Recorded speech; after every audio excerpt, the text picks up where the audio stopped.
નમસ્કાર. નિર્માણ ન્યૂઝની વિશેષ રજૂઆત ઝરોડ કાર્યક્રમ સાથે હું છું યજ્ઞ ત્રિવેદી. દર્શક મિત્રો, આજે ઝરોડ કાર્યક્રમમાં ચર્ચા વિચારણા કરવાની છે ફરી એકવાર પાટીદાર સમાજને લઈને. પાટીદાર સમાજને લઈને એટલા માટે આજે ફરી એકવાર મારે ચર્ચા વિચારણા કરવાની છે, કારણ કે સમાજના અગ્રણીઓ દ્વારા તો તે મુદ્દાને લઈને જે ચિંતા વ્યક્ત કરવામાં આવી હતી કે જેમાં ભાગેડુ લગ્ન મુદ્દે જે અલગ અલગ રજૂઆત કરવામાં આવી હતી તેમાં પણ મુખ્યમંત્રી સુધી રજૂઆત કરવામાં આવી હતી. સાથે સાથે જે અન્ય તમામ જે સમાજના પ્રશ્નો છે તેને લઈને પણ ચિંતા વ્યક્ત કરવામાં આવી હતી. તમામ જે સમાજના અગ્રણીઓ હતા તેઓ એકત્ર થયા હતા, ગહન ચર્ચા વિચારણા કરી હતી. સમાજમાં કંઈક નવું લાવવું જોઈએ, નવા અત્યારે તો જે રિવાજોની સાથે જે કુરિવાજો છે તેને દૂર કરવાની પણ બાબત જોવા મળી હતી. ત્યારે સમાજના અગ્રણીઓ દ્વારા રજૂઆત કરાઈ, તમામ ચર્ચા વિચારણાઓ પણ થઈ, પણ હવે બાબત આવી છે સાંસદ સુધી કે જેમાં રાજકોટના સાંસદ એવા પરસોત્તમભાઈ રૂપાલા દ્વારા જે એક સમાજના પ્રશ્નોને લઈને એક ચિંતા વ્યક્ત કરવામાં આવી છે. સમાજની વર્તમાન પરિસ્થિતિ અને ભવિષ્યના પડકારો બાબતે આ ચિંતા વ્યક્ત કરવામાં આવી છે કે જેમાં લગ્ન પ્રસંગોમાં અત્યારે તો જે સોના ચાંદીના જે દાગીના ચડાવવામાં આવે છે તેને લઈને ક્યાંક ચિંતા વ્યક્ત કરી છે. સમાજના પ્રશ્નોને લઈને પણ ક્યાંક ચિંતા વ્યક્ત કરી છે. છૂટાછેડા કરતાં પણ એ પછી જે પ્રમાણે અત્યારે તો પિતા દ્વારા જે અત્યારે પૈસા ગણવામાં આવતા હોય છે, જે એક બાબત એક ગંભીર ટકોર તેને લઈને પણ કરવામાં આવી છે. મજબૂત બંધારણ ઘડવાની પણ એક તાતી જરૂરિયાત છે અને સમાજની લાઈન દોરી બધા જ માટે એક હોવી જોઈએ તેવું પરસોત્તમ રૂપાલા દ્વારા આ નિવેદન આપવામાં આવ્યું છે કે જેમાં સુરત ખાતે સૌરાષ્ટ્ર કડવા પાટીદાર સેવા સમાજનું જે સંમેલન હતું અને તેમાં પરસોત્તમભાઈ રૂપાલા દ્વારા આ નિવેદન આપવામાં આવ્યું હતું. સૌથી પહેલા આવો સાંભળીએ આ નિવેદન. અને એકલું લગ્ન પૂરતું જ નહીં, બીજા ખૂબ આપણા વ્યવહારો જાત ભાતના વધી ગયા છે. એમાંથી જો આપણે સામાજિક બંધારણની કોઈ અસર નહીં આપીએ તો આ ભવનો એ સગવડતા આપણી વધારશે, પણ સામાજિક પોત જે આપણું હતું એ પોત ઘસાતું જાય છે. જયરામ બાપાએ છૂટાછેડાની વાત કરી, આ બધું વધતું જાય છે, એનું કંઈક કરવું જોઈએ. પણ મારા મતે છૂટાછેડા એ મહત્વની વાત નથી, પણ છૂટાછેડા પછી એના બાપા પૈસા ગણવા બેહે છે, એ આપણા શરમજનક આપણા માટે છે. આપણે ક્યાં પહોંચી ગયા? આપણા સમાજમાં દીકરીના પૈસાની દેતી લેતીના વિષયો હાલે કડવા પટેલ સમાજની અંદર. માની સામે તમે એમ બોલો કે અમે માના ઉપાસકો છીએ. પરસોત્તમભાઈ રૂપાલાનું જે નિવેદન જે આવ્યું હતું અને તેમના દ્વારા કહેવામાં આવ્યું કે અત્યારના સમયમાં જે પૈસાની બાબત જોવા મળતી હોય છે, ક્યાંક સમાજમાં અત્યારે તો દેખાદેખીનો માહોલ જોવા મળી રહ્યો છે, તેને લઈને ચિંતા વ્યક્ત કરવામાં આવી હતી કે આ તમામ બાબતોમાં પાટીદાર સમાજના અગ્રણી એવા દિનેશભાઈ બાંભણિયા, અલ્પેશ કથિરિયા અને સાથે જ લાલજીભાઈ પટેલ કે ત્રણ એવા સમાજના અગ્રણી દ્વારા પણ જે તમામ જે તેમની સાથે નિર્માણ ન્યૂઝે પણ ખાસ વાતચીત કરી હતી અને તેમણે પણ કહ્યું હતું કે આ તમામ જે બાબતો છે અને જે તેમને ટેકો આપવાની પણ એક બાબત જોવા મળી હતી. અને સાથે સાથે જે પ્રમાણે પરસોત્તમ રૂપાલા દ્વારા જે સમાજના પ્રશ્નો અંગે જે ચિંતા વ્યક્ત કરવામાં આવી છે, આવો તેને લઈને ચર્ચા વિચારણા શરૂ કરીએ.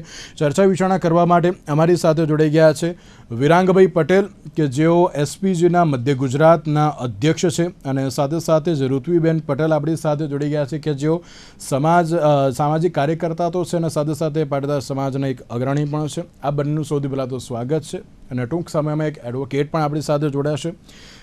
સૌથી પહેલાં તો વિરાંગભાઈ, અત્યારે એમ કહેવાય ને કે ના પાટીદાર સમાજને લઈને જે આ ચિંતા વ્યક્ત કરવામાં આવી છે, જે અલગ અલગ બાબતો અત્યારે તો જોવા મળી રહી છે, કે આ ચિંતા એ માત્ર ને માત્ર હવે આ તમારી એકલાની ચિંતા નથી, પણ હવે ધારાસભ્યોની પણ ચિંતા છે, સંસદ સભ્યની પણ અત્યારે તો ચિંતા છે, અને તે જ અનુસાર હવે નવા બંધારણની પણ અને મજબૂત બંધારણની એક તાતી જરૂરિયાત છે તેવી બાબત પણ કહેવામાં આવી છે.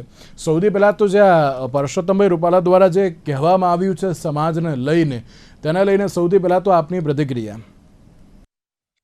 100% પરસોત્તમભાઈ જે નિવેદન આપ્યું છે એ કદાચ એમને એક બે કિસ્સા જોયા હોય પાટીદાર સમાજની અંદર, કે એમને જે ખાસ પર્ટિક્યુલર જે વાત કરી કે અત્યારે પિતા છૂટાછેડા પૈસા કરવામાં અત્યારે મશગુલ છે, કદાચ એમની સમક્ષ એક બે કિસ્સા આવ્યા હોય, પણ પાટીદાર સમાજને હું માનું છું ત્યાં સુધી તો એ એટલું વિચારતો હોય કે બને ત્યાં સુધી દીકરી એવી જગ્યાએ પરણાવતો હોય છે, પહેલા તૈયારી એટલા કરતા હોય છે કે લગભગ છૂટાછેડા પ્રશ્ન આવતો નથી. અને તમે જો છૂટાછેડા પ્રશ્ન ઉભો થવાનું કારણ શું છે, મોડે મોડે આજે સરકાર જાગી, એમના લોકો ધારાસભ્યો સંસદ સભ્યો વાત પહોંચી, એ લોકોને પણ લાગ્યું કે અમારી જે લડત છે એસપીજી ની એ યોગ્ય છે. છેલ્લા 5 વર્ષથી અમારા રાષ્ટ્રીય અધ્યક્ષ લાલજીભાઈ જે આ મુદ્દા પર લડી રહ્યા છે એ એકલું પાટીદાર સમાજ માટે નહીં પણ સમગ્ર સમાજને એનો ફાયદો થવાનો છે. કારણ કે મુદ્દો જે છે કે સમાજની દીકરી સમાજમાં હશે, આ ભાગેલું લગ્ન પ્રથા બંધ થશે. જો મોટા ભાગના 90-99% કિસ્સા જે છૂટાછેડા બને છે ને એ મોસ્ટ ઓફલી લવ મેરેજ થયેલા હોય છે. અને કારણ કે અલગ અલગ સમાજ જ્ઞાતિની દીકરીઓ કે આપણે લાવતા હોઈએ સમાજની અંદર, જેથી કરીને એમના અલગ વ્યવહાર આ તે ઘણા બધા પ્રશ્નો ઉભા થતા હોય, જે લાંબા સુધી મેરેજ ટકતું નથી અને આ પ્રશ્નો ઉભા થતા હોય છે. એટલે મારી પરસોત્તમભાઈ જે વાત કરી એની સાથે હું 100% એગ્રી તો નથી. હા, બનતા હશે, એમની નજરમાં એક બે કિસ્સા આયા હશે, પણ ખરેખર એમનું ધ્યાન ગયું એ ખૂબ જ યોગ્ય છે. માટે અમારી લડત જે છે આ 5 મુદ્દાની, એ ખરેખર પરસોત્તમભાઈ રૂપાલાને વિનંતી છે કે ઉપર સુધી પહોંચાડો અને ઝડપથી આમાં કંઈક કરો, જેથી કરીને સમગ્ર પાટીદાર સમાજને ફાયદો થશે જ, સમગ્ર જ્ઞાતિને ફાયદો થશે આમાંથી. પણ સાથે સાથે સમાજના અસ્તિત્વ સામે પણ અત્યારે તો સવાલ છે તેવી પણ બાબત કહેવામાં આવી છે.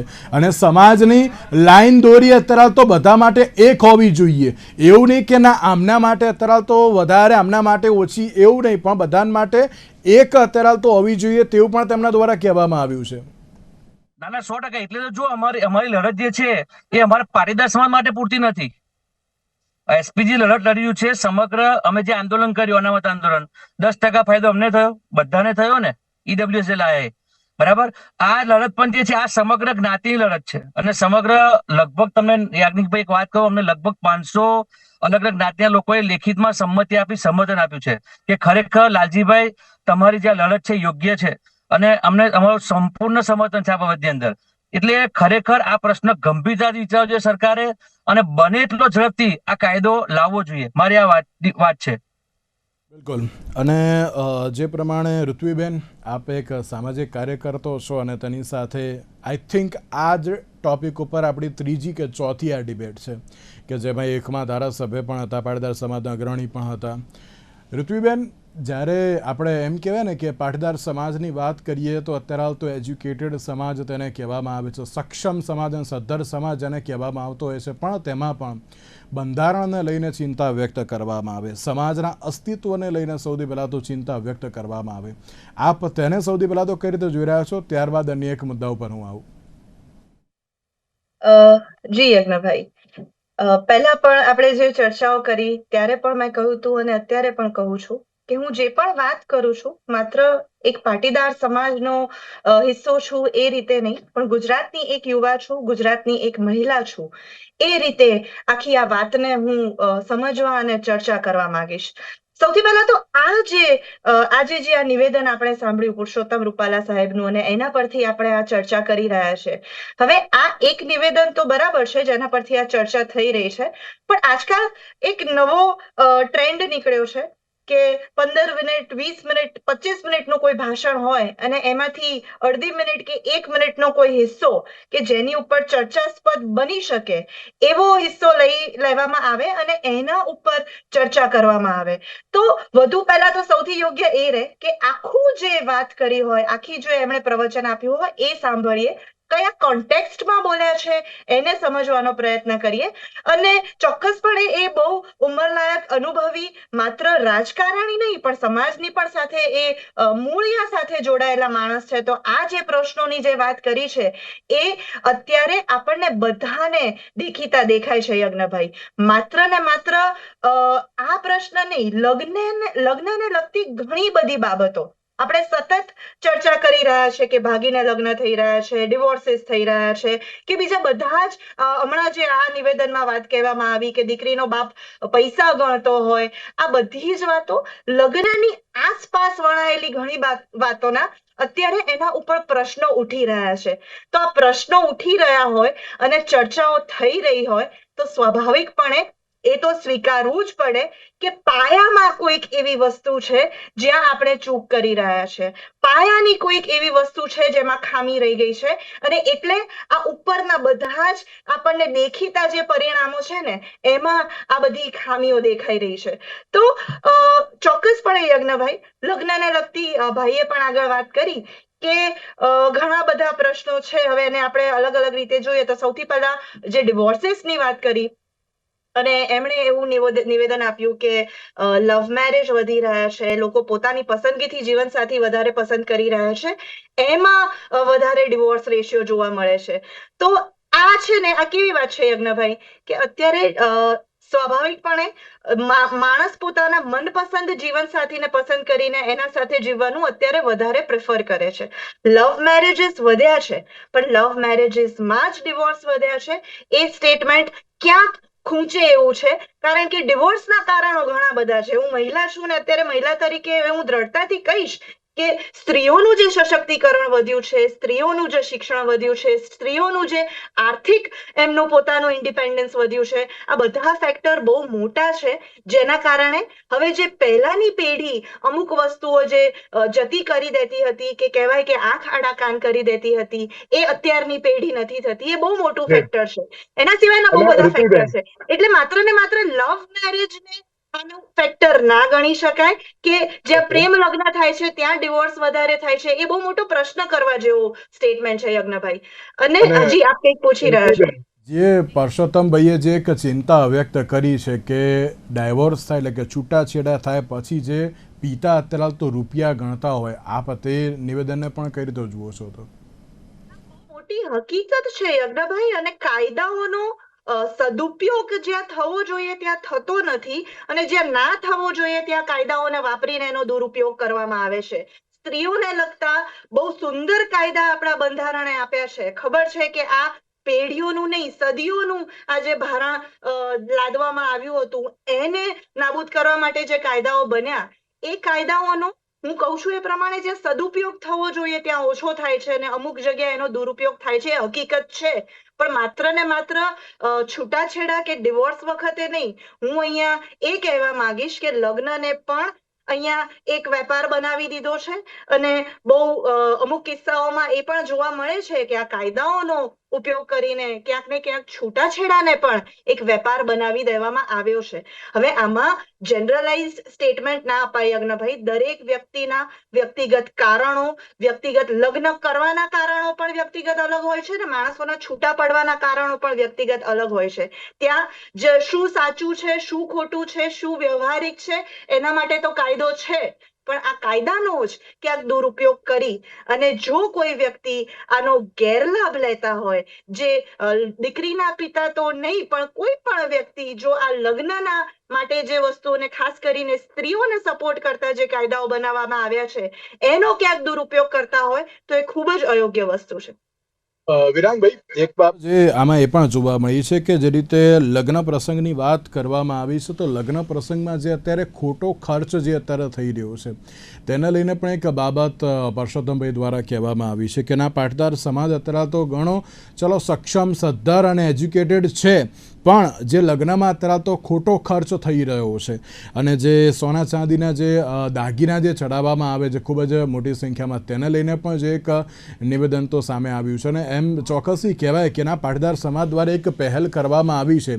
ઘણી બધી જગ્યાએ અત્યારે તો પેલું ક્યાં સમૂહ લગ્નનું આયોજન કરીને તમામને અત્યારે તો સાથે રાખીને જે મેરેજ કરાવવાની જે બાબતો છે, પણ તેની સાથે જે આ ધૂમ ખર્ચો જે અત્યારે થતો હોય છે તેને રોકવાની પણ એક બાબત કહેવામાં આવી છે, અને ભોજનના બગાડને પણ અત્યારે તો તેમાં ઇન્ક્લુડ કરવામાં આવ્યું છે. વિરાંગભાઈ, શું કહેશો આપ તેને લઈને? પણ 100% સાચી વાત છે, કારણ કે આજે જો પાટીદાર સમાજની અંદર, ખાસ પાટીદાર સમાજની વાત કરું ને ભાઈ, તો મેં માર્ક કર્યું છે કે મારા ગામની વાત કરીએ આપણે, એક મેં જો મારી દીકરીનું મેરેજ જો આજે કર્યું હોય ને, એનાથી ચડિયાતું મેરેજ કરવાનું વિચારતો હોય છે. 100 રૂપિયાની ડીશ મેં રાખી હોય તો પેલો 500 રૂપિયાની ડીશ ભલે દેવું કરે, પણ બતાવવા માટે આ વસ્તુ થઈ રહ્યું છે, આ ના થવું જોઈએ. અને રહી વાત એ સોના ચાંદી ગણાય, તો પાટીદાર સમાજ તો પહેલેથી દીકરીનો જન્મ થાય ને અમારા સમાજની અંદર, એટલે બાપ એના મા બાપ પહેલેથી એનું વિચારતો હોય છે અને એના માટે જ કે ભવિષ્યમાં એનું મેરેજ થાય તો એને દુઃખ ના પડે, એટલે એ તો એની રીતે આપતો જ હોય છે, કરતો જ હોય છે, એટલે એમાં કોઈ તકલીફ નથી. પ્રશ્ન બહેનનો જે આગળ એની થોડું ધ્યાન દોરવા માંગુ છું કે જે લવ મેરેજ છે ને બેન, એમાં મોટા ભાગના તમે જો અમારી પાસે કિસ્સા આવ્યા છે 18 વર્ષથી ઉપર થોડીક જ ટાઈમ થાય, 2 મહિના 3 મહિના, એટલે એવી દીકરીઓ જે ભાગી જાય છે અને પછી તમે જો 1 વર્ષ 2 વર્ષ એ જ પાછા અમારી પાસે આવે કે છૂટું થવું છે, આ કરવું તે, ઘણા બધા આ જ પ્રશ્નો આવે છે. એટલે અમારો જે મુદ્દો છે 18 વર્ષથી લઈને 21 વર્ષની ઉંમર કરીએ તો આની અંદર ઘણું બધું પરિવર્તન આવશે. એને સમજ પડશે કે આ દીકરો ખરેખર આમાં લાયક છે, આ છોકરો આમાં લાયક છે કે કેમ નથી. એટલે એને 21 વર્ષની ઉંમરને પૂરેપૂરી સમજ આવી જશે, કારણ કે 18 વર્ષની દીકરી ભણતી હોય છે, હોસ્ટેલમાં રહેતી હોય, કોલેજમાં રહેતી હોય અને આવા મોહમાં ફસાઈ જાય છે અને પછી તેને જયારે જાણ થાય ત્યારે પાસે કોઈ વિકલ્પ રહેતો નથી. અને આવા ઘણા કિસ્સાઓ, અઢળક કિસ્સાઓ બેન આ 2 વર્ષની અંદર અમે ફેસ કર્યા છે, બધું ચાલુ જ છે અવિરતપણે. બિલકુલ. અને વિરાંગભાઈ, સાથે સાથે એમ પણ એક એવી બાબત જોવા મળી રહી છે કે પાટીદાર સમાજ અત્યારે તો જે આગળ તો વધે છે, પણ અમુક જે વ્યક્તિઓ ખર્ચ કરવાની આપણે તરફેણમાં છે ને અમુક એમ કહેતા હોય છે કે ના ભાઈ અમે તો અત્યારે કરીશું. તમારે શું જોવાનું? સમાજ અમને અત્યારે તો કંઈ નહીં કે અમારે જે કરવું હશે, વિરાંગભાઈ અમારે જે કરવું હશે એ અમે અત્યારે તો કરીશું, તેવી એક બાબત પણ અત્યારે તો જે જોવા મળતી હોય છે. આપ તેને પણ કઈ રીતે જુઓ છો? ઠાકોર સમાજે એમના ભેગા થઈને બંધારણનું નિર્માણ કરવા જઈ રહ્યા છે, બરાબર, એ આપણે જોયું આગળ. એવું એમના પાટીદાર સમાજમાં પણ આપણા જે અગ્રણી છે કિરણ હોસ્પિટલના, હું ડિબેટમાં હતો, આગલી ડિબેટમાં એમની જોડે, તો એમને લિંક મોકલી કે આપણે પાટીદાર સમાજનું પણ એક બંધારણ હોવું જોઈએ. પણ શરૂઆત કોણ કરશે?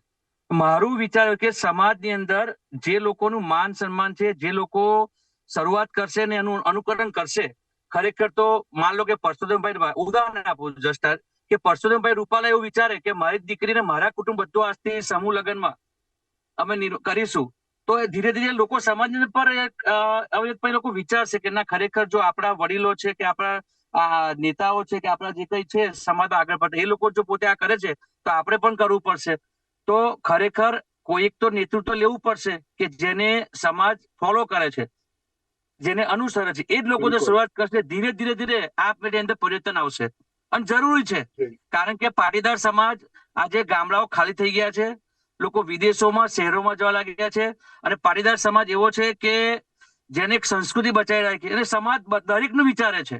પાટીદાર સમાજ એક એવો વ્યક્તિ છે કે એ પોતાના સમાજ નહીં, આજે ગામની અંદર કોઈ તકલીફ થઈ ને તો પહેલો પાટીદાર જઈને ઉભો રહેશે, ભલે ગમે તે જ્ઞાતિનો હોય, બરાબર. તો એ દરેક સમાજનું વિચારે છે અને વર્ષોથી આજે નેતૃત્વ કરતો આવ્યો છે. આજે જો સરપંચના ઇલેક્શન લઈ લો, અમે તો એવું પણ કહીએ છીએ કે 10% જે ઈડબ્લ્યુએસ છે હવે રાજકીય ક્ષેત્રે પણ આવવું જોઈએ, નહીં તો ધીરે ધીરે પાટીદાર વર્ચસ્વ ઓછું થશે એવું અમને લાગી રહ્યું છે. બિલકુલ સાચી વાત છે. ત્યારે હવે સવાલ એ જ યથાવત જોવા મળતો હોય છે કે જે રીતે સમાજની ચિંતા તો વ્યક્ત કરવામાં આવી, પણ હવે કેવા પ્રકારની પરિસ્થિતિ જોવા મળશે? એડવોકેટ સોનલબેન જોશી અમારી સાથે અત્યારે તો જોડાઈ ગયા છે. જે પ્રમાણે પરસોત્તમ રૂપાલાના જે સમાજના જે પ્રશ્નો અંગે જે ચિંતા આવી છે, વર્તમાન પરિસ્થિતિને લઈને જે ચિંતા વ્યક્ત કરવામાં આવી છે અને સાથે ભવિષ્યના પડકારોને લઈને પણ જે ચિંતા વ્યક્ત કરવામાં આવી છે, તેને લઈને જ ક્યાંક અત્યારે તો એમ કહેવાય ને કે સમાજ હવે આગળ આવે, સમાજ અત્યારે તો જે સમજાવે તે જ અત્યારે બહુ જરૂરી બન્યું હોય તેવું અત્યારે તો જોવા મળી રહ્યું છે. સોનલબેન સાથે અત્યારે તો કનેક્ટ થવાનો પ્રયત્ન ફરી એકવાર કરીશું. ઋત્વીબેન, એક બાબત હવે આપને પણ મારે પૂછવી છે કે જે પ્રમાણે સમાજની વાત થઈ અને તેમાં પણ વ્યવસ્થાની અંદર હવે મહિલાઓએ પણ વધારે પ્રમાણમાં જોડાવવું પડશે તેવું એક જે સૂચન કરવામાં આવ્યું છે પરસોત્તમ રૂપાલા દ્વારા કે અત્યારે સમાજમાં મહિલાઓના પ્રશ્નો ઘણા બધા છે, પણ સમાજના મહિલાઓ અત્યારે તો કેમ તેમાં જોડાતા નથી, વધારે પ્રમાણમાં તે પણ જોડાવા જરૂરી છે, તે જે બાબત કહેવામાં આવી છે, આપ તેને પણ કઈ રીતે જોઈ રહ્યા છો?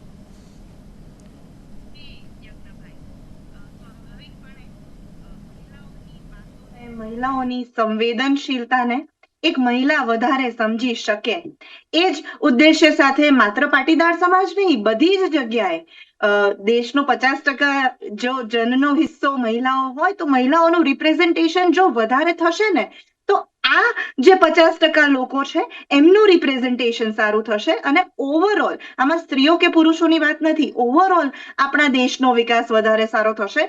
પાટીદાર સમાજમાં જો મહિલાઓનું રિપ્રેઝન્ટેશન વધશે તો મહિલાઓના આ જે પ્રશ્નો છે, કારણ કે થાય છે શું કે અમુક પ્રશ્નોને આપણે એક જ નજરિયાથી કે એક જ એંગલથી આપણે વર્ષોથી જોવા ટેવાયેલા છીએ, પણ કદાચ જો મહિલાઓનું રિપ્રેઝન્ટેશન વધે, જો યુવાઓનું રિપ્રેઝન્ટેશન વધે, તો આ જે નજરિયા છે એમાં એમના પણ પોઈન્ટ ઓફ વ્યૂને એક અલગ રીતે વાચા મળે અને મંચ મળે. તો ચોક્કસપણે એ તો યોગ્ય વાત છે જ, પણ આ બધા જ મહિલાઓનું રિપ્રેઝન્ટેશન વધી જશે, પણ એ જો ખાલી નામ પૂરતું હશે અને ખરેખર સક્રિય નહીં હોય તો એ કેટલું યથાર્થ નીવડશે એ બહુ મોટો પ્રશ્ન છે. ઘણા બધા ભાઈએ સાચી વાત કરી કે પાટીદાર સમાજ બહુ બધી જગ્યાએ આગેવાની લે છે, ગામમાં સરપંચ પણ પાટીદાર સમાજના કેટલી બધી વાર રહી ચૂકેલા હોય છે, પણ જ્યાં મહિલા સરપંચોની અનામત આવી હોય અને મહિલા સરપંચ બને ને, તો ઘણા બધા કિસ્સામાં જોવામાં આવે છે કે નામ ખાલી બહેનનું હોય, એ બહેન તો કોઈ વહીવટમાં કે ત્યાં ગામના કોઈ કામમાં આવ્યા ના હોય, એમના જે ઘરવાળા હોય એનાથી આખો થતો હોય. તો આ રિપ્રેઝન્ટેશન જેટલું મહત્વનું છે એટલું જ મહત્વનું છે દરેક મહિલાનું સક્રિય રિપ્રેઝન્ટેશન. તો એ બહુ જ જરૂરી છે. અને બીજી એક વાત હું અહીંયા ઉમેરવા માંગીશ યજ્ઞભાઈ, જે આપે ભાઈને પ્રશ્ન કર્યો અને ભાઈએ બહુ સાચી વાત કરી કે આમાં અને ખાસ કરીને પાટીદાર સમાજમાં વાતો ગમે તેટલી મોટી કરીએ પણ આ જે દેખાદેખીનું દૂષણ છે ને એ બહુ ઊંડે સુધી વ્યાપેલું છે. એ સામાન્ય ગામમાં ખેતી કરતો ખેડૂત હશે કે અમદાવાદ જેવા શહેરોમાં હજારો કરોડોની માલિકી ધરાવતો કોઈ ઉદ્યોગપતિ પાટીદાર હશે. આ જે દેખાદેખીનું દૂષણ છે એ પાટીદાર સમાજમાં બહુ ઊંડે સુધી ઉતરેલું છે અને આને ઉદાહરણ રૂપી કોઈક વ્યક્તિઓએ આગળ આવીને શરૂઆત કરવી પડશે. કારણ કે કંઈ પણ નવું કરવા જઈએ કે કંઈ પણ બહુ લાંબા સમયથી ચાલ્યું આવતું હોય ને એ બંધ કરવા જઈએ તો વિરોધનો કે સમાજના લોકોના થી વગોવવાનો ડર તો દરેકને હોય છે. પણ જો તમે એક સ્તરે આવી ગયા છો, તમને ખબર છે કે હવે હું એ જે કરીશ મારું જોઈને લોકો ફોલો કરવાના છે, તો એક સાદું ઉદાહરણ આપું. પાટીદાર સમાજમાં એક બહુ પોપ્યુલર રિવાજ છે કે લગ્ન વખતે આણું ભરાય. દીકરીના ઘરે દીકરીના બાપે જે વસ્તુઓ એને આપી હોય એનું એક જાતનું પ્રદર્શન યોજવામાં આવે કે દીકરીને કેટલા તોલા સોનું આપ્યું છે, કેટલા જોડી કપડાં આપ્યા છે અને બીજી દરેક વસ્તુઓ, જો ભેટમાં ગાડી આપી હોય, કોઈ જે પણ વસ્તુ, અને આ જ આણું દીકરી સાસરીમાં જાય ને તો સાસરીમાં પણ જઈને ભરાય. હવે આ રિવાજનું મને સમજણ આવી ત્યારથી આની પર હું પ્રશ્ન ઉભો કરું છું કે આનો મતલબ શું છે. બરાબર છે, દીકરીની સિક્યોરિટીનું બાપ વિચારે, સોનું આપવું કે કોઈ પણ વસ્તુ દીકરીને ભવિષ્યમાં તકલીફ ના પડે, એને પારકા ઘરમાં જાય છે ત્યાં એને કોઈ અગવડ ના પડે તો એની સગવડની થોડી વ્યવસ્થા બાપ પોતાની લાગણીથી ને પોતાની ક્ષમતાથી કરે. પણ એના આ જે પ્રદર્શનો થાય છે એ પ્રદર્શનો શું કામના છે? એટલે આવા તો કેટલાય રિવાજો છે. અને ભાઈની વાત સાચી છે કે પાટીદાર સમાજે આગેવાની ઘણી બધી જગ્યાએ લીધી છે અને આ બધા જ પ્રશ્નોમાં થોડા ચીલા તોડવા પડશે, પણ એ તોડીને પણ આગેવાની લેવી પડશે અને ઉદાહરણ રૂપી લોકોએ કામ કરવા પડશે. સોનલબેન જોશી અમારી સાથે જોડી ગયા છે કે જો એડવોકેટ છે. સોનલબેન, આપનું પણ સ્વાગત છે. સોનલબેન, આજે ચર્ચા એ કરી રહ્યા છે કે છેલ્લે પણ આપણે પાટીદાર સમાજને લઈને જે ચર્ચા કરી હતી કે ના નવા બંધારણને લઈને બધાની બાબતને લઈને, પણ આજે પરસોત્તમભાઈ રૂપાલા દ્વારા જે એક નિવેદન આપવામાં આવ્યું કે અત્યારના સમયમાં ઘણીવાર એવી પણ પરિસ્થિતિ સામે આવી છે કે પાટીદાર સમાજ કે જે ભણેલો ગણેલો સમાજ છે પણ છૂટાછેડા પછી જે લેતી દેતીની બાબત સામે આવતી હોય, તેમાં જે અત્યારે તો બાપ પૈસા ગણતો હોય તેને લઈને ક્યાંક સવાલ કરવામાં આવ્યો છે કે કેમ આ પ્રકારની પરિસ્થિતિ અત્યારે આ સમાજમાં જોવા મળી. સોનલબેન, આપ તો એક એડવોકેટ છો, ઘણા બધા જે આવા કેસીસ પણ તમે જોયેલા છે, કઈ રીતે જોઈ રહ્યા છો આ નિવેદનને પણ આપ, અને તે પણ કોઈ અન્ય નહીં પરંતુ સાંસદ દ્વારા જો આ પ્રકારનું નિવેદન આપવામાં આવતું હોય ત્યારે ચોક્કસથી એક ગંભીર બાબત કહેવાતી હોય છે. હું કદાચ એવું કહીશ કે એમને કદાચ એવું જોયું હશે, ઘણી જગ્યાએ 10% કેસીસની અંદર એવું થતું હોય છે કે જ્યારે કદાચ લગ્ન જીવન 10 દિવસનું કે 30 દિવસનું હોય અને અથવા તો બહુ ઓછા સમયનું હોય, દીકરી રહી પણ ના હોય, અને જ્યારે કરોડોની અથવા તો લાખોની વાતો, 50 લાખ 25 લાખ, કારણ કે હું સમાજમાં સ્ત્રી પુરુષ, શિવ અને શક્તિ બંનેનું એક બેલેન્સ હોવું જરૂરી છે. અને જ્યારે આવા કિસ્સાની અંદર આ નિવેદન આપ્યું હોય એવું મારું માનવું છે. અધરવાઇઝ જો આ ઓવરઓલ નિવેદન આપ્યું તો આ નિવેદનને હું વખોડી કાઢું. લડું છું. એનું કારણ કહું કે મારી દીકરીઓને એલિમની મળવી જે ડિવોર્સનો ટેગ છે ને અત્યારે પણ મારી દીકરીઓના કપાળ પર ટંકાયેલો હોય છે. દીકરી જ્યારે બીજા લગ્ન કરે છે ને ત્યારે એવું પૂછવામાં આવે છે કે બેન તારા જ લક્ષણ એવા હશે કે તારા લીધે ત્યારે ડિવોર્સ થયા છે. એટલે ક્યારે પણ દીકરીઓને જે ભોગવવું પડતું હોય છે ને એ ખૂબ જ ખોટું હોય છે. અને દીકરી માટે એલિમની માગવી કોઈ બાપે એમાં કઈ ખોટું નથી. સેન્સિટાઇઝેશન હોવું, કોઈ દીકરીના બાપે જ્યારે એક વસ્તુ દેવું કરીને જ્યારે એના ઘરે જ્યારે એને પરણાવતો હોય છે ને બાપ, એ જ્યારે દીકરી જન્મે ને ત્યારથી એ ભેગું કરતો હોય છે. ચાહે નાનો ટંક હોય, સાડીઓ હોય, એના વાસણો હોય, મારી દીકરીને. અને ખરેખર દીકરીને બે ઘર હોય છે પણ દીકરી બે ઘર જ હોય છે. એના પિતાનું ઘર પણ એનું નથી ને એના પતિનું ઘર પણ એનું નથી. દીકરીને જ્યારે પરણાવે ને ત્યારે એને મૂકવા માટે તિજોરી આપવી પડે છે, સુવા માટે પાટ આપવી પડે છે. ડેસ્ટિનેશન વેડિંગ, અત્યારે દહેજનું દૂષણ બદલાયું છે. દહેજના અત્યારે ડેસ્ટિનેશન વેડિંગ માંગવામાં આવે છે. કોઈ પણ ઘરની દીકરી હોય જ્યારે ઘરેથી 12 મહિને અગર અથાણા નથી આવતા, વસાણા નથી આવતા, કરિયાવર નથી આવતું, એ દીકરીના બાપને જ ખબર હોય છે. એટલે દીકરીના બાપે અગર એલિમની માગે છે અને દીકરીના ભવિષ્ય માટે માગે છે, દીકરીના બીજા લગ્ન માટે માગે છે. ઘણી દીકરીઓના યજ્ઞ એવા એક્સપિરિયન્સ હોય છે કે મા બાપે લગ્ન કરાયેલા હોય, લગ્ન જીવનમાં દીકરીઓ મારી ખુશ નથી હોતી, જ્યારે ડિવોર્સ લે છે પછી બીજા લગ્ન તો દૂરની વાત, એમનું જીવવું એકલા જીવન જ્યારે વિતાવવું હોય ત્યારે આ એલિમની કામ લાગતી હોય છે. સોનલબેન સાથે એમ પણ કહ્યું છે કે જો પાટીદાર સમાજ અત્યારે તો મહિલાઓના મુદ્દાઓને લઈને જો ચિંતા કરતું હોય તો તમામ વ્યવસ્થામાં અત્યારે એટલે કે જે કોઈ પણ અત્યારે કમિટી બનાવવામાં આવે કે કંઈ પણ હોય તેમાં મહિલાઓને પણ જે પ્રાધાન્ય વધુ પડતું મળવું હવે બહુ જરૂરી બની ગયું છે અને પછી જ અત્યારે તો મહિલાઓના મુદ્દાઓને લઈને ચર્ચા કરવી જોઈએ. આપ તેને પણ કઈ રીતે જુઓ છો? હું એવું માનું છું કે એ ખરેખર આવકારદાયક છે, પણ શું મહિલાઓનો અવાજ દબાવવામાં નથી આવતો? આજે હું પોતે પણ અત્યારે હાલ જ્યારે મહિલા અનામત અમારા ત્યાં પણ અત્યારે ગુજરાત બાર કાઉન્સિલમાં થયું છે, હું પણ ઇલેક્શન લડી રહી છું. અનામતની જગ્યા ઉપર સ્ત્રીઓએ પોતાની જગ્યા બનાવવા માટે સશક્ત મહિલા હોવાનો પણ મને એના માટે પણ કદાચ લોકો એવી રીતે જોવે છે કે આ મહિલા છે તો એ અગર આવશે તો એ ખરેખર ભારે પડશે. તો જ્યારે સશક્ત મહિલા હોવું, પોતાની જગ્યા માટે લડવું, એ પણ સ્ત્રીઓ માટે યજ્ઞ બહુ તકલીફ વાળું કામ છે. અને સ્ત્રીઓને પોતાનો અવાજ વોકલ થવા જ નથી દેવી.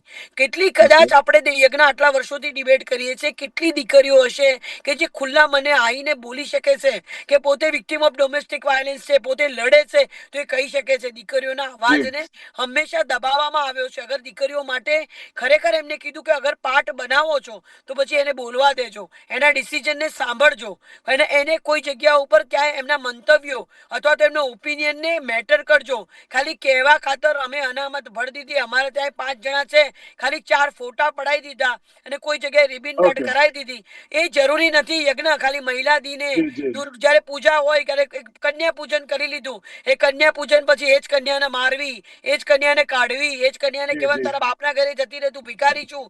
એટલે આવા જે પ્રશ્ન છે ખરેખર અનસેન્સર્ડ. અને ખાસ કરીને યજ્ઞ અગેન કહીશ કે કદાચ 10% મહિલાઓ ખોટી છે જે એલિમનીના નામે તોડપાણી કરે છે, પણ મારી 90% મહિલાઓ તો તકલીફમાં છે. અને મારી જે સાચી દીકરીઓ છે ને એ તો કદાચ પોલીસ સ્ટેશનના પગલે કે કોર્ટમાં ચડતી જ નથી. એટલે બાપને પૂછો, જે બાપે દીકરીને જન્મ આપ્યો છે ને એને પરણાઈ છે. એટલે યજ્ઞ બહુ સેન્સિટાઇઝ મેટર છે. આવું કદાચ એમને મેન્શન કરવું જોઈતું હતું કે અમુક બાપો પૈસા ગણતા છે, એ બહુ જરૂરી છે.